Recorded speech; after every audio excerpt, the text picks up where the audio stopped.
Hey guys, how's it going? This is Mike from M&R Automotive. Today we have a RAM RHO and I'm going to show you an alternative way to install our 23-inch either Slim or Pro Series light bar into the truck without removing the front end. For this install, I'm going to show you how to install the Pro, but the instructions will be identical whether you go with the Slim or the Pro Series. The initial installation was showing you how to do it with the grill off. Now I'm going to show you how to do it without removing the grill, but you should still reference the initial video so that you can see how the light bar is mounted from the back side, since I won't be able to get the camera in there. This is just an alternative way so that way you guys can see which method you want to use when installing this product.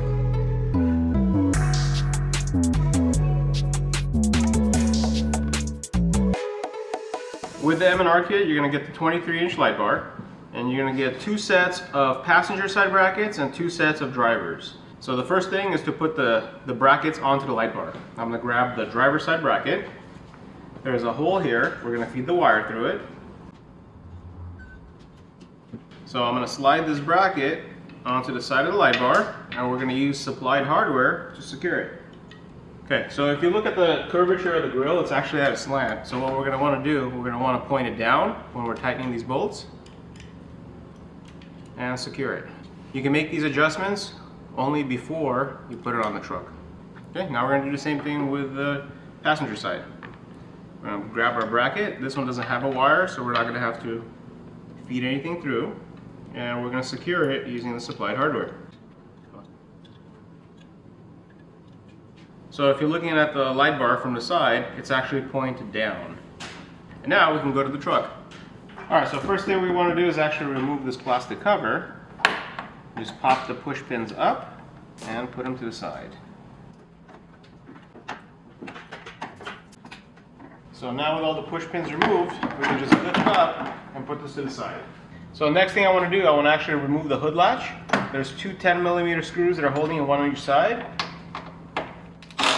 So that's one, and that's the second one. So these are the two bolts that I removed. And now, in order to get this out of the way, I'm going to undo this harness. Just pull on the red tab, squeeze, and pull it out. So now we can put this to the side. So I'm going to show you how the back plates get assembled to the light bar. You get a driver side and a passenger side back plate. We're going to start with the driver first. And the way it attaches, there's two holes here. The smaller hole is for the stud of the bracket that holds the light bar, and the larger hole is for you to pass through the light bar wire.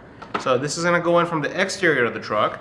This is going to be behind the grill, and we're going to sandwich the grill from both sides. So also note that the brackets that touch the grill from both sides, they have a rubber grommet here, so that way it holds it in place after you tighten it. So now let's go to the truck and I'll show you how to install it. So first I want to show you which openings in the grill we're going to use to pass through the studs, and on the driver's side you also have a wire. It's going to be this one here, which is the most outer one on top, and it's going to be this one here, which is the outer one on top.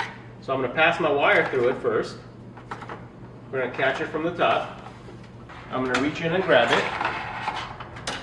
We're going to eliminate all the slack. So now that the light bar wire is in the grill and we eliminated all the slack, we're going to install the light bar into the two openings of the lower grill. It should fit like this. I'm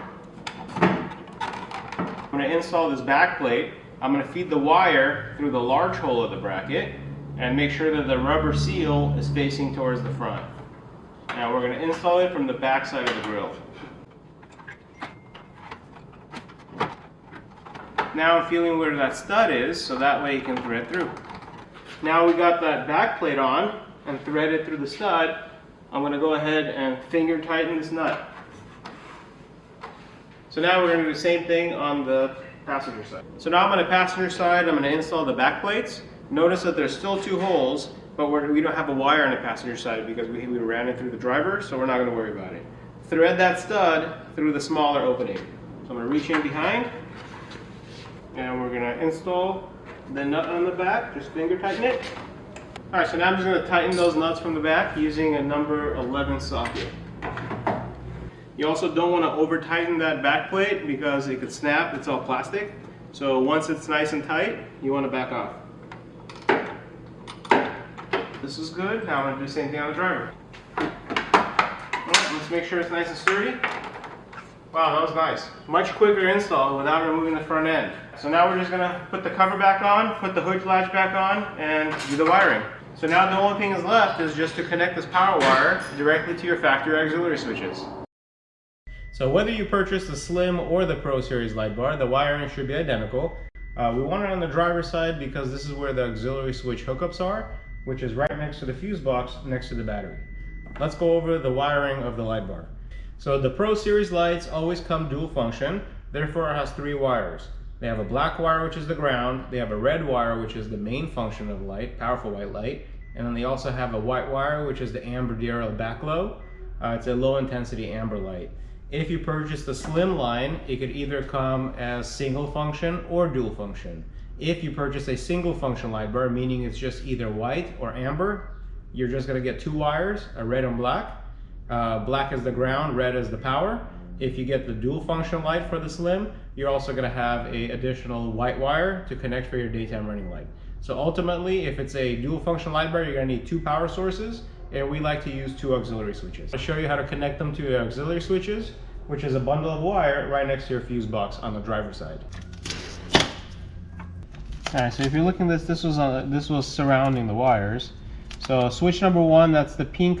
Here, let me actually take some of this electrical tape off so that way we can separate. So by reading this legend, the pink wire with a dark blue tracer, that's switch number 1. The pink wire with a dark green tracer, that's switch number 2. Pink with a violet tracer, that's switch number 3. And switch number 4 is pink with a tan. We're going to have to use 2 power sources, so we're going to use 2 auxiliary switches that are pre-wired factory. So when looking at the bundle of wires, we're going to use auxiliary switch 1 and 2 for the 2 power sources. Auxiliary 1, that's pink wire with a blue tracer. Auxiliary 2 is a pink wire with a green tracer. Switch 1, let me show you what you're supposed to do. Take off the protective sheathing. We're going to strip, and we're going to put 2 crimp connectors. So this is the first one. At the end of the install, we're going to put heat on them so that way they shrivel up and become watertight connections. So we mentioned auxiliary switch number 1, that's the one with the dark blue line. That's going to get connected to the red wire.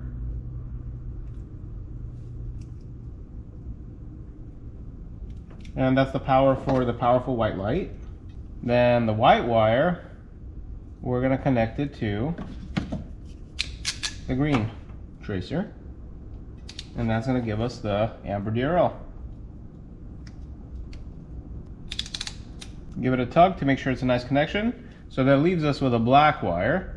And the black wire, we're going to actually put a grounding eyelid. So we can crimp one of these eyelids on the black wire. And there's a lot of grounding spots. So we're going to use this bolt for the ground. We're going to take the nut off. We're going to slide the eyelid through it, and we're going to retighten it. So now we can go ahead and test it. Alright, so now that we got it all wired up, let me show you the 2 features. So this is the amber backlighting. Notice that it matches the other amber accents on the truck really well. And now I'm going to show you the powerful white light. With the flip of a switch, it turns into powerful white light. Thank you guys for watching. I hope you guys enjoyed the video and got the confidence that you need to install this product yourself. Please check out our night output video where you can see exactly how much this light bar puts out on the road.